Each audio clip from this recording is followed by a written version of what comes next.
Hey, good evening, Facebook, YouTube, Periscope. Hope everybody had a beautiful day. We got a special guest tonight, Miss Erica DuBois. She's here. She's Bye. glad she wanted to come on the show.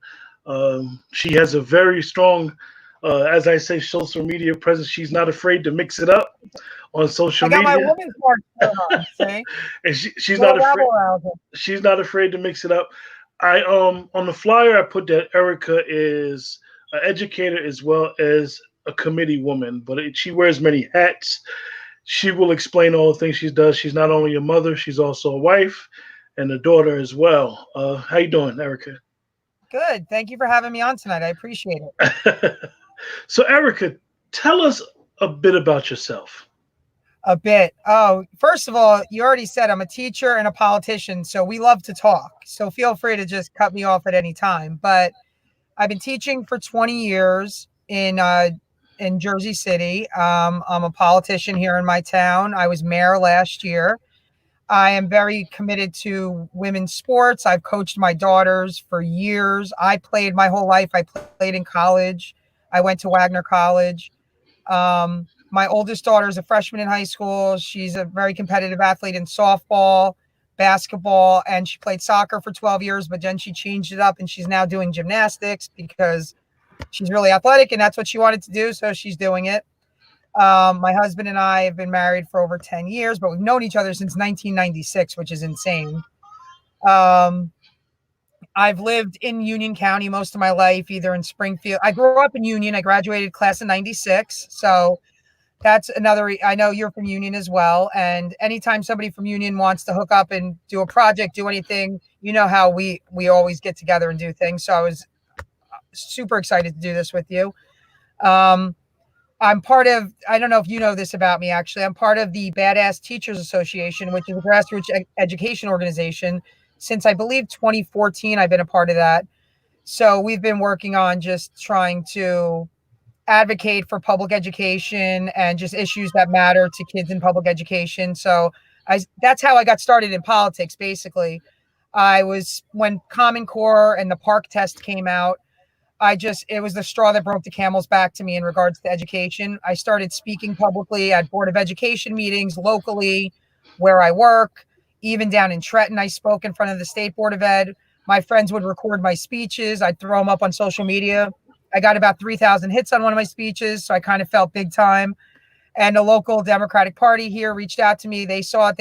They enjoyed, I guess, my passion, my willingness to speak out for things, and asked me if I was interested in running.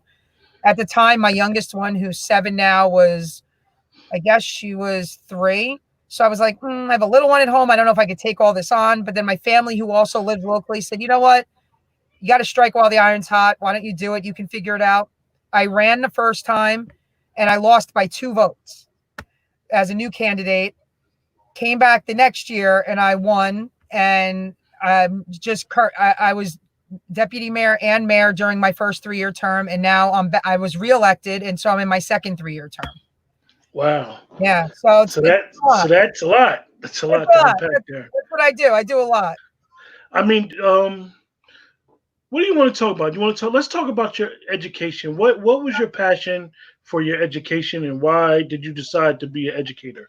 Well, honestly, I always, it's a testament to the teachers I had growing up. Honestly, I know that sounds cliche. It's probably what a lot of teachers say, but growing up in Union, I just had some really amazing teachers. During my childhood, I mean, I had a typical childhood, I guess, but my mom had some mental health issues, some addiction issues. My dad was always there and good and all that. So I went through a lot as a kid. And I think I threw myself into school, into athletics, just to kind of get away from some of the stuff I was dealing with. And I had I don't know if my teachers knew what was going on or not. Like looking back, maybe they did. Because as a teacher, I kind of know what's in my kids' lives, even though I might not tell them. But I had some amazing teachers all throughout, elementary school, at Franklin School, at Burnett, up through the high school. My coaches were great. And I just always thought I was going to be a teacher. And that's what I became. It was a natural thing for me. And I love teaching, but sometimes I dislike education. There's a lot of it similar to politics. I love the role I play, but I don't love all the other stuff. So it's interesting. And education, public education has become a difficult thing over the years, but I'm glad I'm a part of it, and I hope to leave my mark and hopefully change it for the better. So what grades do you teach? I've been elementary school for 20 years. Right now, I've been kindergarten for the past 6 or 7 years, but I've taught fifth grade and first grade. And the oldest grade I've taught was eighth grade in summer school one summer. So I typically fifth grade and under. So is that a little trying being a kindergarten teacher? Yes, it takes a lot of energy. And as I get older and they stay the same age, sometimes it's exhausting. But the amount of growth you see in a school year can't be matched, I don't think, in any other grade. It's just they come in needing so much from you.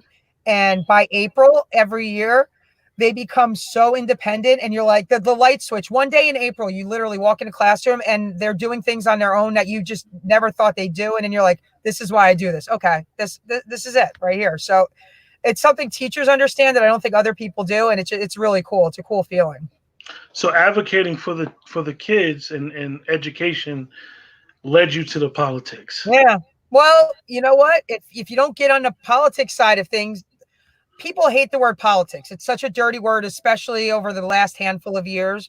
But politicians decide so many aspects of our lives that why wouldn't you want to be involved? You want to be there making those decisions. That doesn't mean I'm going to get everything I want or, everyone who I work with is going to agree with me. But if you can at least bring the ideas to the table, they may never come to the table. Yeah, one of the things that I always hear is that a lot of people say leave politics out of education, and it's like, how could you leave politics out of education? And this is how you get your funding. Exactly. Minimum, that's what you get, just the funding. Now, when you got, like you said, when you're dealing with like special needs or Yeah. certain interests within the school, you got to be the advocate. Like you got to be able to talk, as we say, the politician lingo, Yeah. and be able to say, look, we need this amount of money for this because we have this amount of kids with Exactly. this need. And Go and ahead.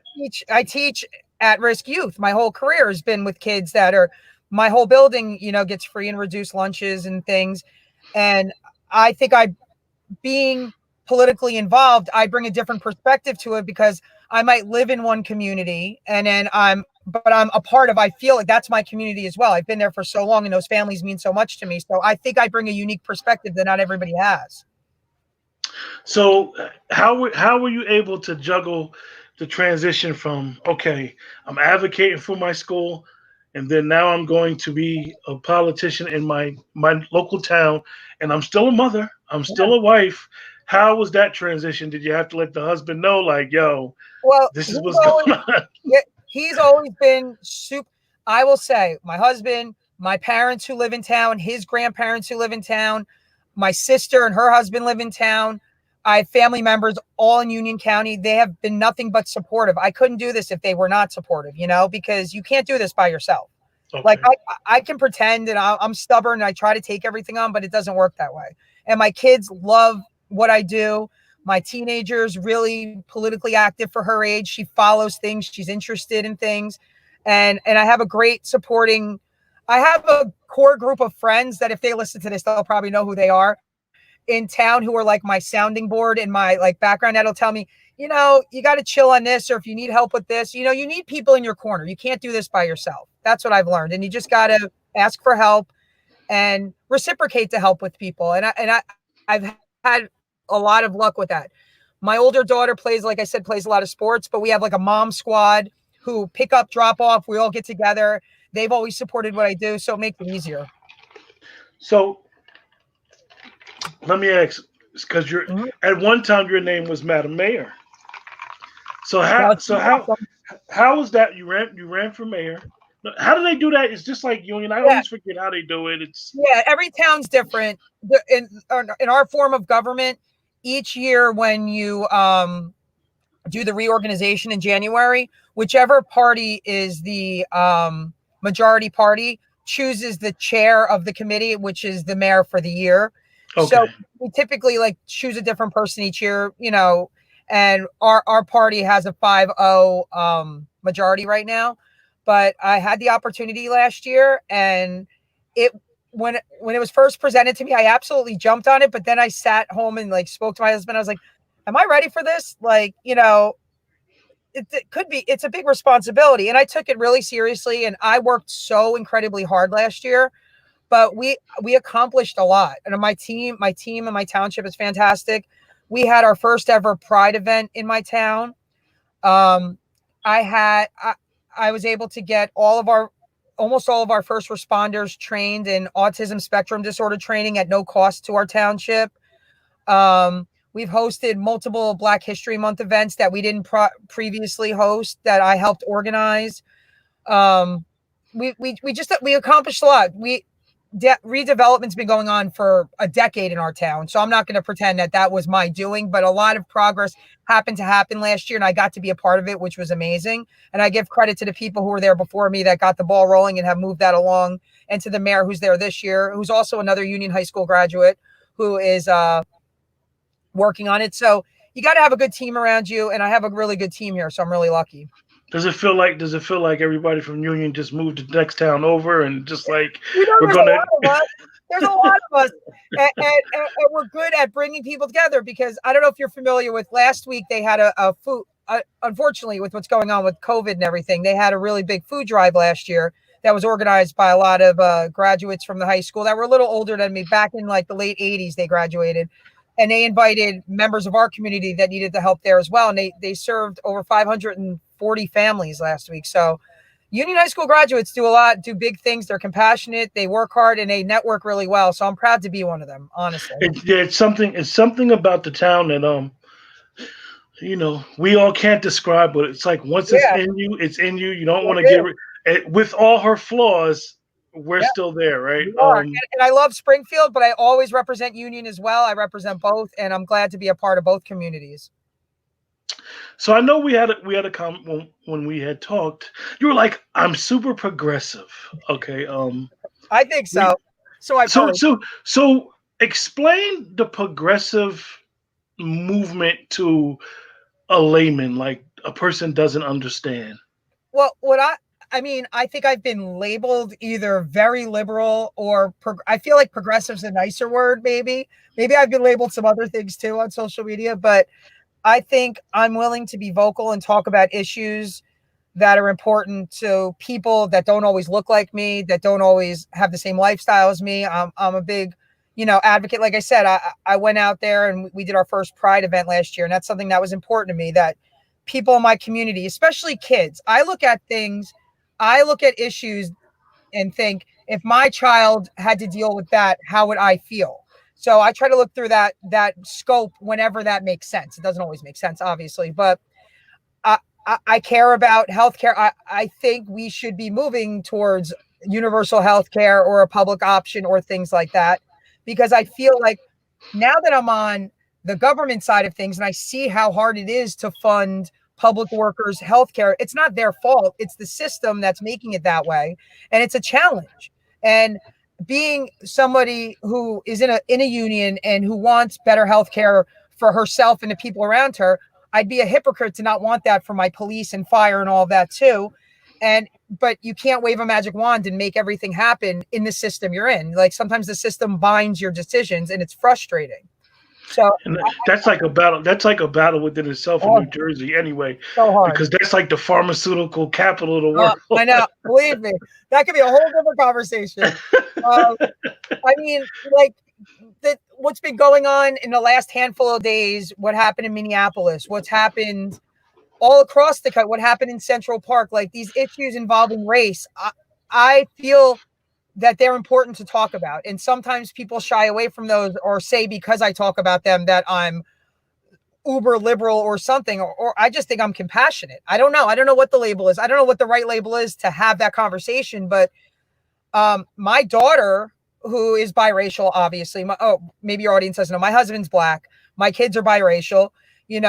My daughter's been called the N-word, and she laughed it off, but I didn't know what to say. Like, I don't know. That's never happened to me, and then my husband has his perspective on it, and he spoke to her, but I can't have that conversation with her and understand and really sympathize or, empathize. I've never been there. So I feel like a lot of issues that seem to only be talked about by people that call themselves progressive. That doesn't mean all progressives are good people or care about the same issues, or all liberals or all of anybody. But I feel like I'm willing to talk about a lot of those issues and invest my time in learning more about them and hopefully making changes in them where changes are needed. How do you feel? And it's just I just thought about this question. How do you feel? I saw both sides arguing over the mail-in ballot thing that Uh-huh. may be coming up, and it may be in the general election as well in November. How do you feel about the mail-in ballot? Because like I said, I saw people on both sides not really pleased that this may have to happen. How do you feel about mail-in ballot? I think right now, I think, first of all, it's been an option. And I think a lot of people may not know that it's already been an option. So I think sometimes arguments come from people not being familiar with how certain things work because if you work in a different field, you don't know everything that goes on.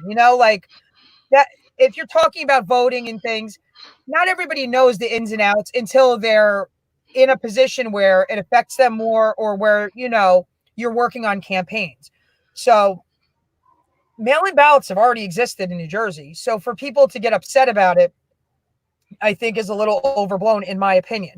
Now, I know people were scared that there wouldn't be in-person voting, but there will be. And I've tried to clarify that with people. There will still be in-person voting. So that's an option. And what tends to bother me when people have this conversation is a lot of the people who are now concerned that their vote might be suppressed in some way didn't seem too concerned about it over the last 8 years or so since the Voting Rights Act has been rolled back and voter suppression has been happening all over the country because it didn't impact them. So it frustrates me that when it impacts people, and we're all guilty of this. I'm guilty of it too. Sometimes you don't care about things till it's right in your backyard. But people feeling their rights are being suppressed, but they didn't seem to care when it's happening and there's evidence of it in other places. So that frustrates me. I do understand their concern for the safety of the vote or if their vote not being counted. I think there will be provisions in place to make sure those things happen. I hope it's not a debacle. I hope it works out the way it should. Obviously, we can't predict the future, but I think it's a good option for now for people who are still not totally comfortable with being back out in public. And I know a topic that is always attached to this is voter ID. If you want to chat about that a little bit, we could chat for a minute. Go ahead. Go ahead. So I know a lot of people bring up voter ID, especially on the other side of the aisle from where I'm from, but they don't do the work to think about how that would impact people. I'm not necessarily against people having to show identification to vote. I'm against the fact that 21 million people that are voting age in this country don't have a valid ID to vote. If you're not going to provide them with that ID without a cost, it's a poll tax, in my opinion, and you can't do that. So if we want to have a universal identification that you are allowed to vote, we have to invest in that and make sure everyone has access to it. That's my argument, and I don't understand why people can't see why that's valid when according to the ACLU, 21 million people don't have a valid ID that could be used for voting. And that's scary. Yeah, and how many communities, it's the elderly, it's the poor, and it's a lot of minority communities. People who live in New Jersey will say to me, because this is where I live, so these are the people I talk to, they could just go to DMV and get an ID. How about in rural Mississippi or Alabama where the nearest DMV is hundreds of miles away and they don't have a vehicle? It's not that easy for everybody. You have to look at big picture. I feel like there's a way we can compromise on some of these issues if people are willing to actually have the conversation. But when you want to talk about politics, people don't want to have the conversation. Even in New Jersey, a lot of people may not understand. If you try to get an ID, you can't get an ID without an ID. Yeah. It's a weird thing. It's a weird thing. You basically need another state agency to vouch and say who you are.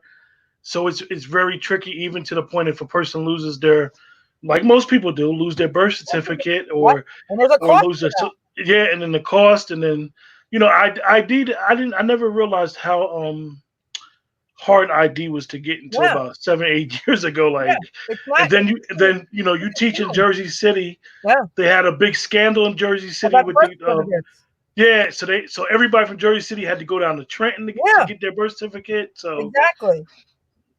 Yeah, so I know that in New Jersey, I know about Larry Ham. I know that a lot of the work that he's done in the he's quote unquote considered progressive, Larry Ham. So how did when you look on the national stage in the Democratic Party, I always, I'm very critical of the Democratic Party. I think sometimes that people even think that I'm Republican, but I have no party. I actually don't believe in party. I actually believe in policy. Um, how do you think, in what direction do you think the Democratic Party is going? It's an interesting question because a lot of my friends and I that are Democrats, I'm a registered Democrat. I am proud of that, but I am also leery of some of I feel like our party talks about the issues that matter to me, but we don't always act on those issues the way we talk about them, if that makes sense. And I think you understand it, and I know I've maybe not spoken to you, but I know a lot of our friends on social media that we talk about that communities of color feel let down oftentimes by the Democratic Party because obviously we as a party need their votes to get where we want to go, but then we don't always end up fighting for them the way we should. And I see that, and that frustrates me. But like I was telling you before we got on air, I was watching Hillary's documentary on Hulu, and I know she's a very polarizing figure, but I think as a woman and as somebody in politics, her message in that documentary was outstanding. Even if you don't like things that you've heard about her, or you know, I know there's a lot out there to possibly not like about her, but her talking about how she was able to like cross the proverbial aisle to get support for things she wanted to do and how you have to work to get things done changed my perspective a little bit on how some people maneuver to get things done in politics. And Michelle Obama's becoming, I don't know if you've read the book or seen her documentary, but she echoed a lot of those sentiments. I, it's hard, I think, to sometimes strike a balance between giving up what you believe in and just working for the greater good and being willing to compromise. It's hard to decide where to compromise when you're in politics, I think. But One of the things that and my pushback to them, it's not so much what they're saying. Sometimes it's how they're saying it, and a lot of times, in my opinion, and this is just personal, I believe that they're just talking at me instead of with me. understand. And and in some instances, it's okay. You got my vote. Okay, you may not be able to deal with me specifically and address my needs, but my biggest thing is don't win the election, and then when you win, you're worried about the other aisle and how they're pushing back. We know they're going to push back. Yeah. We know that if a Republican's in office, it's got to be a give and take. My biggest thing is the excuses. Like, yo, if you're going to do something, you got to be able. And you witnessed this as being the mayor, even though you guys had the majority Yeah. in your chair in your Yeah. We don't always the agree on committee. everything though. Yeah. You Exactly. have to be able to be a unifier. You Absolutely. have to be able to look at both issues, regardless of what party got you in office. You got to be able to look at both issues and come to common terms. And Absolutely. it's like, unfortunately, the way that I've been looking at it since high school and stuff, it's like when Republicans in an office, they kind of like bully the Democrats around, and then when the Democrats are in office, it's like, oh, we can't do nothing because the Republicans won't let us. Like, so Yeah. I just always I was know. of the opinion, like, yo, why would you get my vote if you're gonna let somebody bully you around?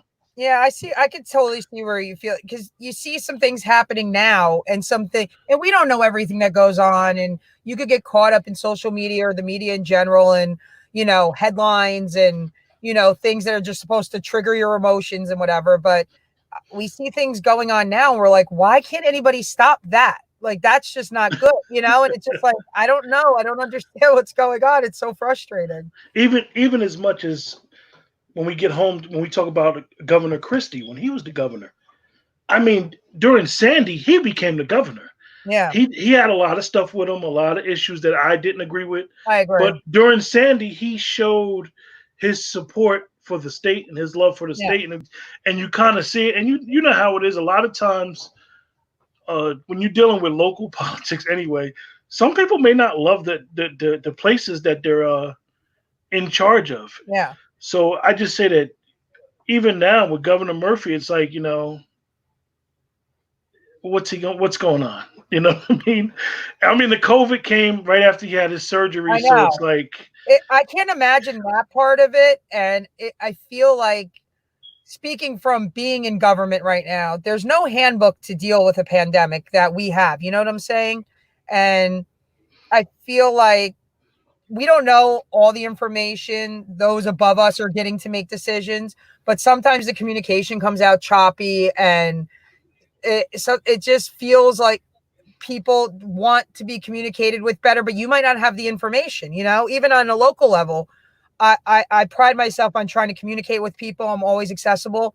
Sometimes you just can't give people the answer they want because you just don't have it. But I found more than not, if you're honest with people, 9 times out of 10, they're going to respect that, even if it's a different party or they don't agree with you.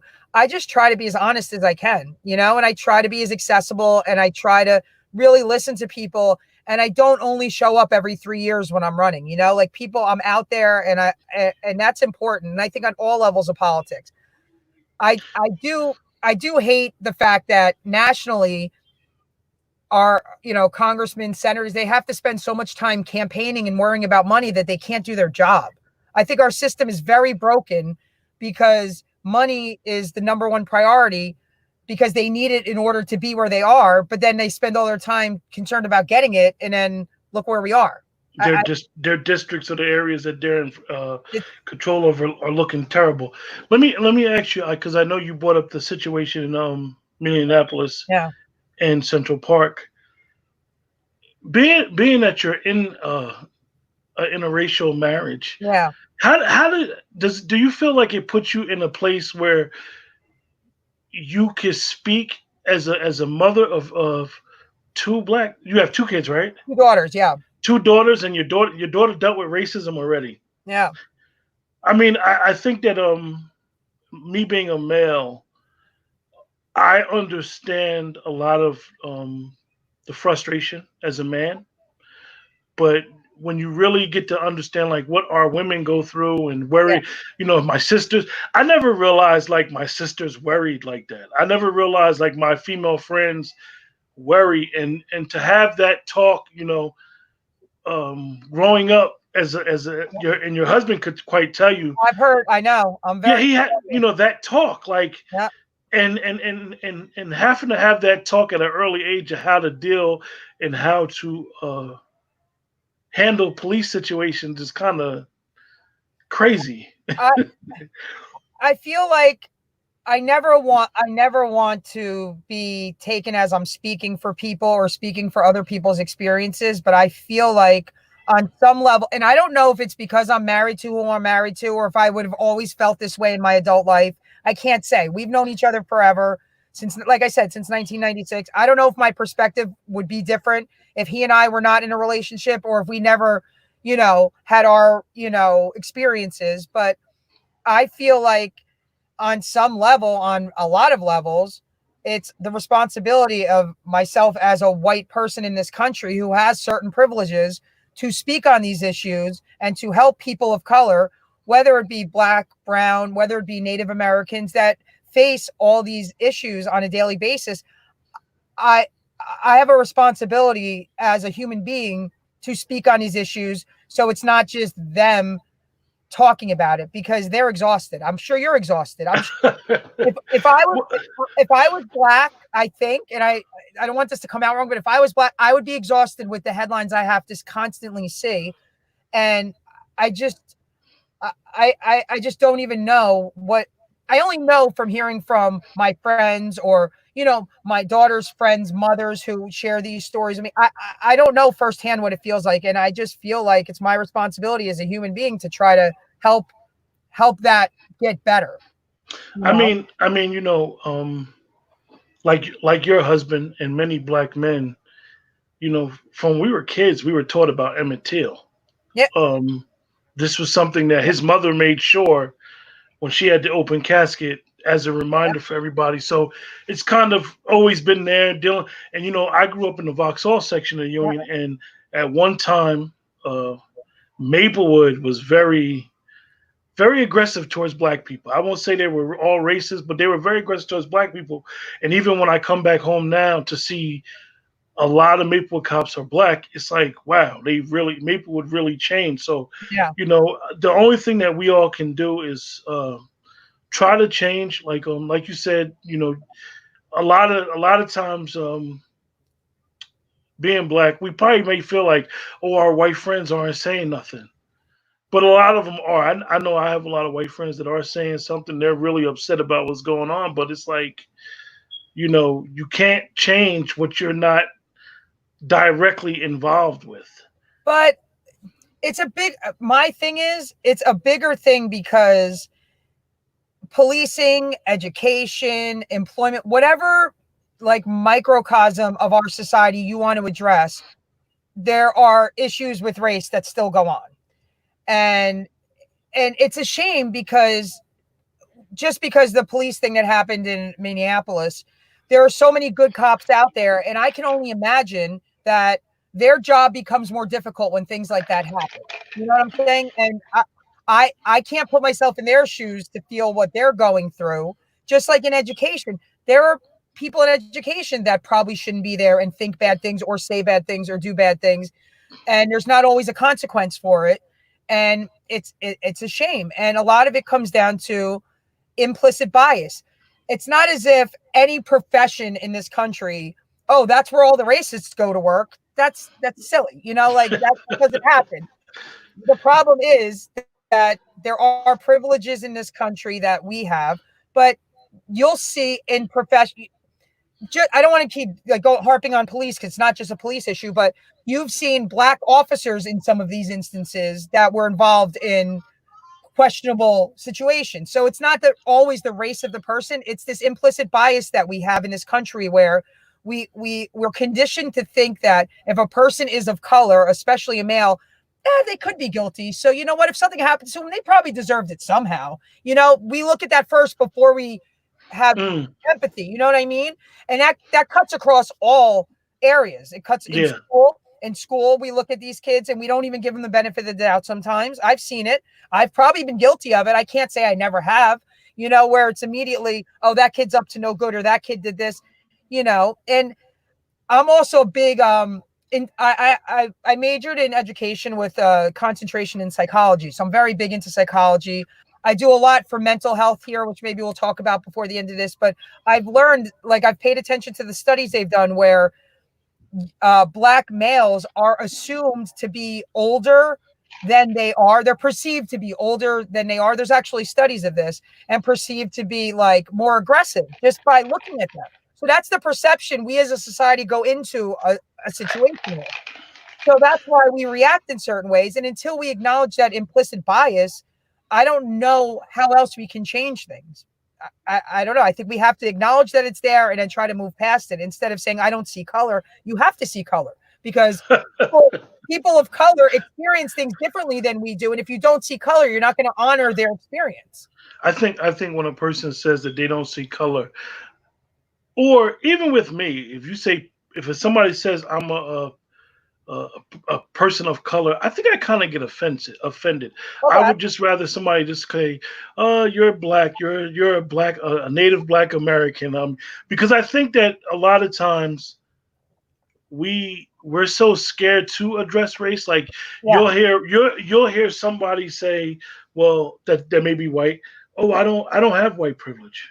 Oh, every in every aspect of our lives, and it's not our fault. We don't have to feel guilty about it. We just have to use it to make it better for other people. We just have to acknowledge it and say, but that's why I'm going to help you out. I don't know. I don't know how people, I think people get caught up in, but there's poor white people. It's not about socioeconomics. It's about our privileges wherever you are in society. Our race doesn't make our circumstances more difficult, no matter what. Somebody has a question for you, Erica. Uh-oh. Somebody said, "Do you do you have any suggestions to avoid the taxes in a legal way?" No, I am not a lawyer. I am not a tax professional. So no, I do not. I'm sorry. I understand how hard it is for everyone, especially if they live in New Jersey. But Yeah, it's becoming more and more city. It's like you live in New Jersey. Might as well just be called Manhattan East or something. Manhattan Junior, I know. Yeah.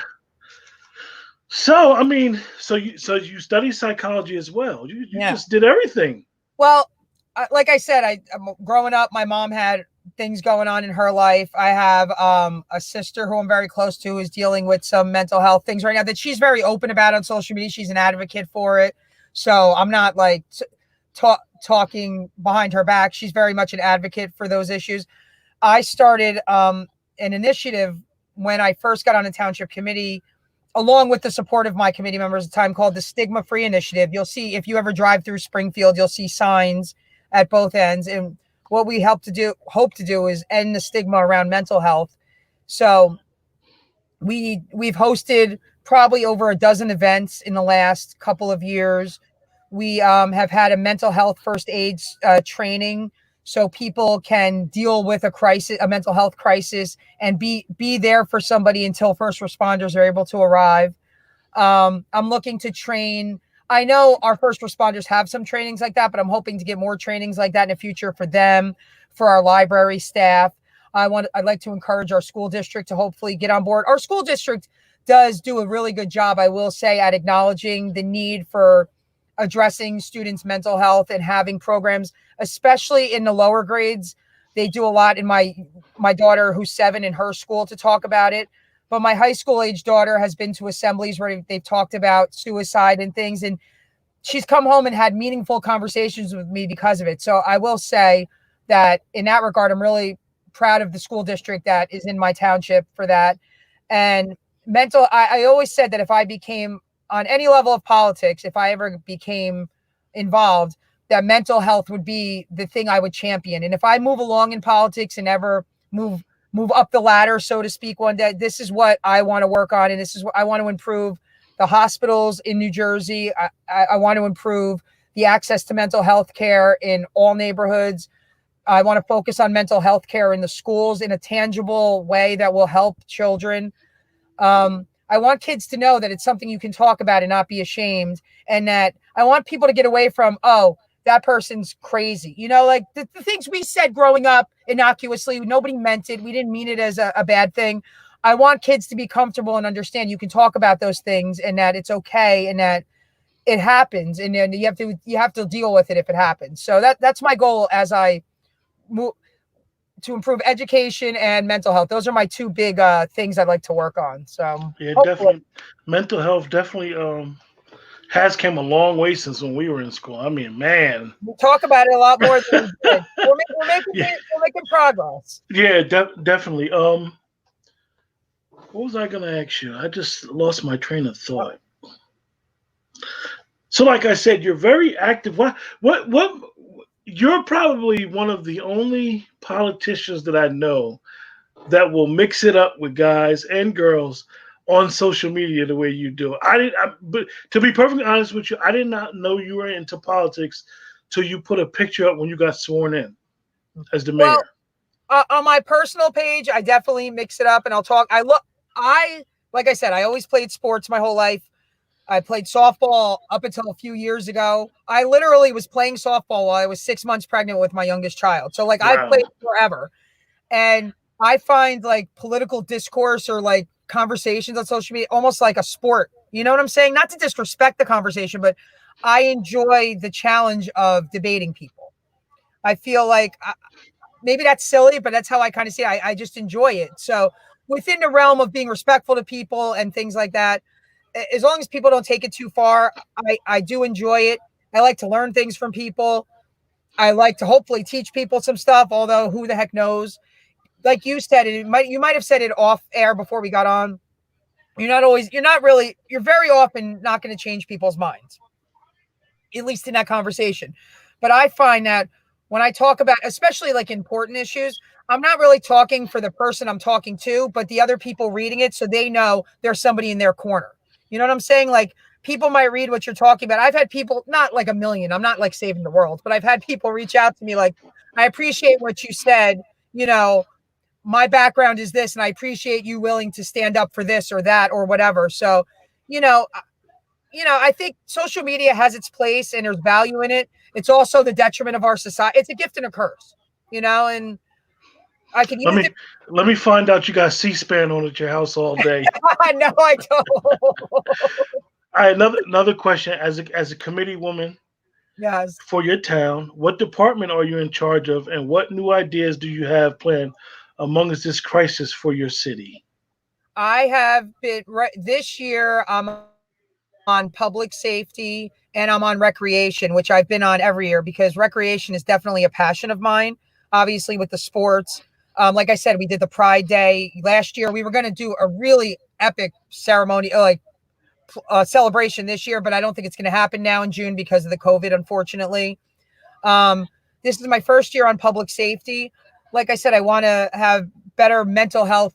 I want to, improve their access to being trained to deal with mental health issues as they arise in our community. I also want our first responders to have the best access they can to mental health services for themselves because they go through a lot. And I know that that police, fire, and EMS, they're often the ones to say, I got this, I'm good. And they have programs in place internally to deal with the struggles they may face. But I want to double that. I want to make sure they have literally everything they need so they can go and get, talk to somebody and feel good about the unimaginable things they see on, a daily basis. And Do that you have any regional aspirations maybe politically? one day. Right now, I'm still teaching, so I couldn't.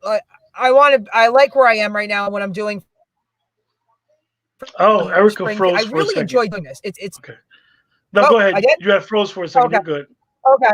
But I really one day, possibly when my kids are a little older, if things keep going and I keep making positive changes, I would like to possibly do something. But that's not happening anytime soon. Right now, I like what I'm doing. I have 2 more years on my term, thankfully, to do a lot. This COVID has slowed us down a little bit in being able to do a lot of things that we would have normally done just because we can't be around our community.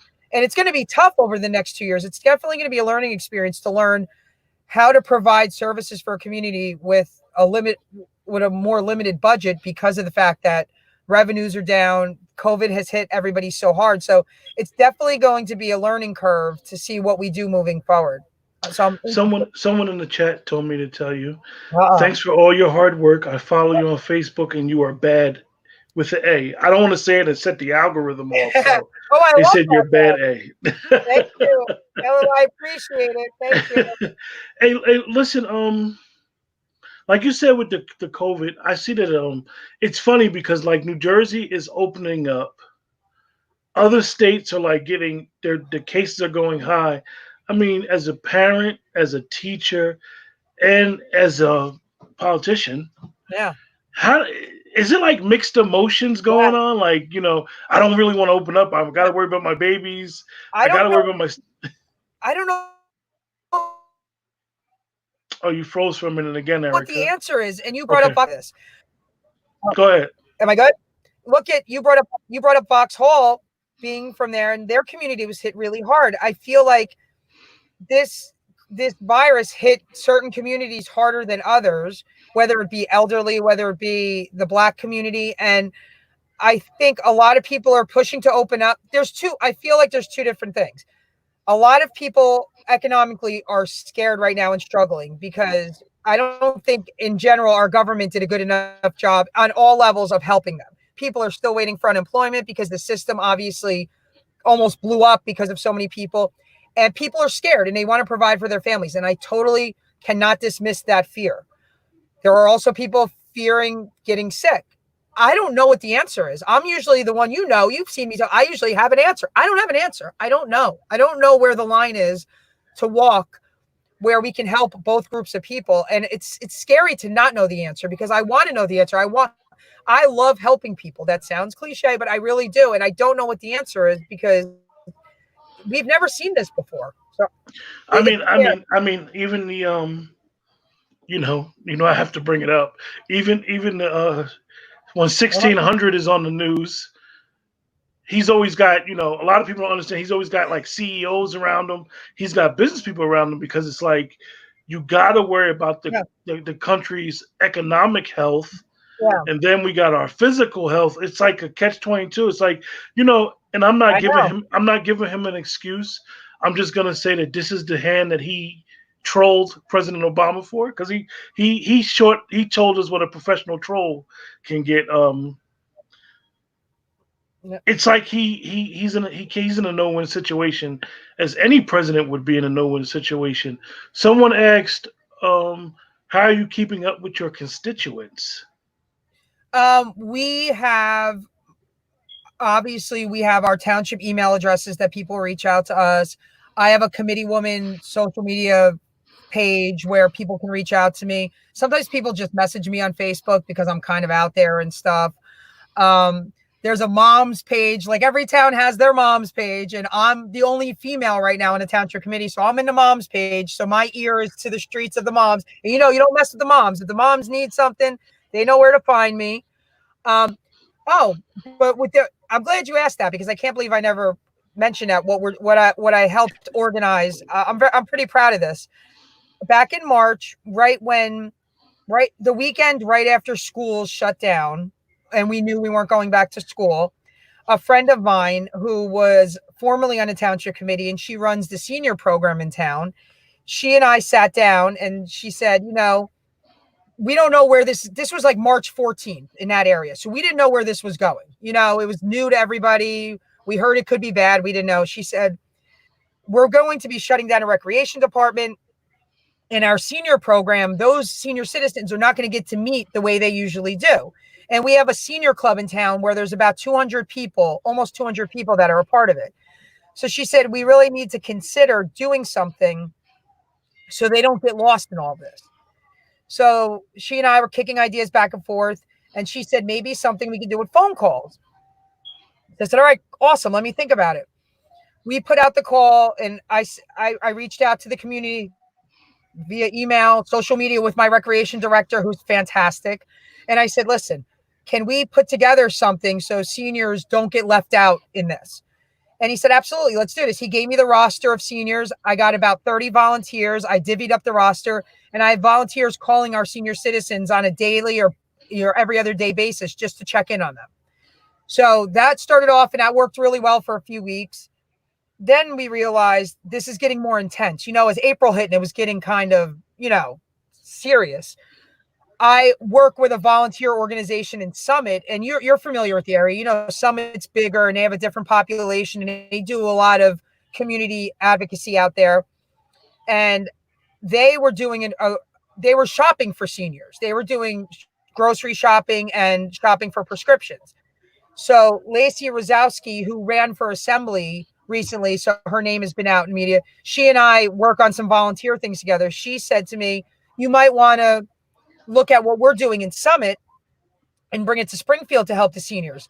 So they do what's called, I don't know if you're familiar with Sign Up Genius, where you set up, it's a web application where you can set up a list when volunteers are connected with people who need help.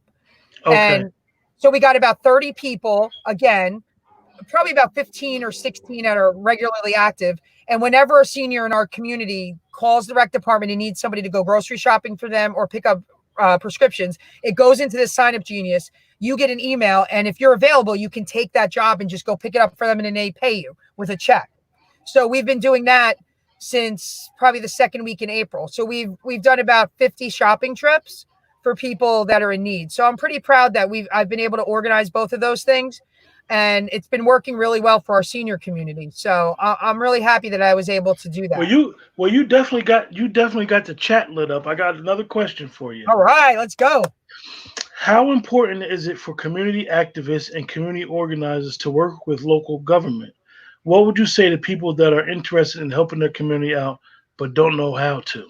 Oh my God, I love that. I live in a little bit more suburbia, I guess I would say.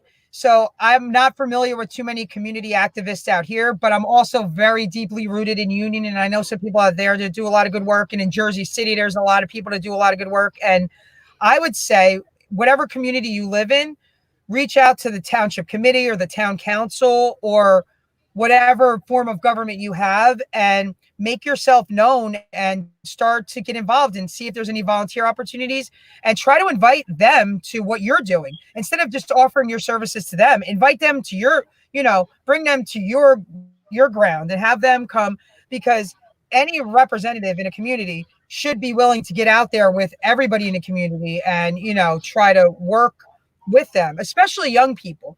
And not to say that person that asked the question is a young person, but I always think of activists as like young, energetic people in their 20s because they have the energy. And we need to connect with you. We need to be where you are and know what issues matter. So I would reach out to them and definitely make yourself known and try to bring them to you. That's what I would say. Well, Erica, do you have anything else you'd like to share with us before we close out? I don't think so. What I have one last Okay. question.